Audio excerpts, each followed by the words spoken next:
I think it's something we have to pay attention to. We should see it in its context, because the basic requirements for us to get on well together is to have harmonious racial and religious relations in Singapore at a national level.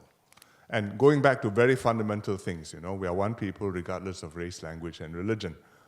And therefore, the way we construct our society and the way we make sure that we have equality, we have meritocracy, we have fair treatment, that we respect each other, that we accommodate each other. We do all these things, and if you are in Singapore, you can expect to be respected as an individual, to be treated equally regardless of race, language, and religion. That's the starting point.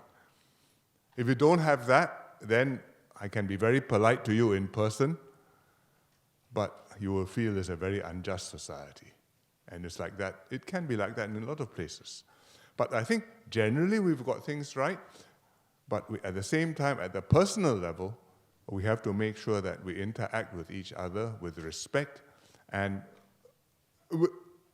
understanding the sensitivities and not rubbing against and causing offense to each other.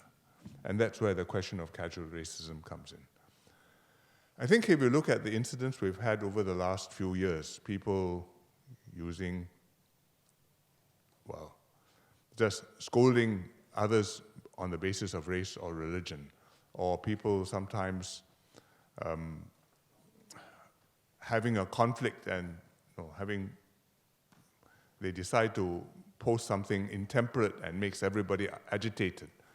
Or it could be a religious matter, and in the process of talking about your own faith, you denigrate some other faith.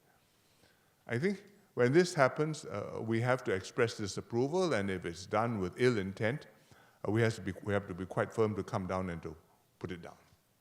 We can't accept that. It's not just one of those things and we just walk on. And we have done that. But at the same time, we have to respond in a measured way, and we have to see what the situation is. Because if it's in public and it's with a big crowd and you speak intemperately, you can cause offense to a lot of people, and it's a great outrage. If you're amongst friends and you're comfortable with each other, you're chatting, you're joking, you may say things you didn't intend to offend, but it may cause offense, and you may not be conscious of it. And how should the response be? Should I therefore go home and make a post and say, so-and-so said this to me yesterday, we were in a group of 3 or 4, and I'm outraged about it, and everybody then gets outraged about it to share your anger? Or should you just stand up and say, sorry, you may not intend it, but I don't think that's nice or fun or cool, and please don't do that.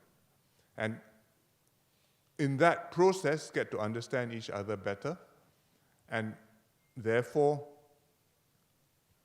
avoid causing offense to one another. I think we need to be able to manage that, to calibrate that, and a lot of it is not book knowledge, but growing up together, interacting with one another, talking about these subjects, including in onepeople.sg's Harmony Works dialogues, and therefore being sensitized and naturally knowing what to do. But I would also say we should not become hypersensitive.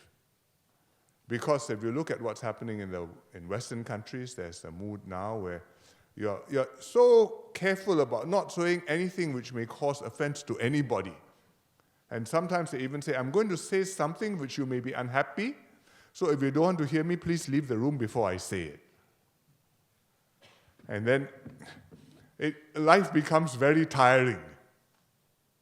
And I think it's not an adult, a mature, a practical way to get on together with one another, with give and take, with understanding. I'm tolerant, but I'm also respectful, and I'm able to get on together because fundamentally we believe that we are Singaporeans together. I think we should take that kind of an approach.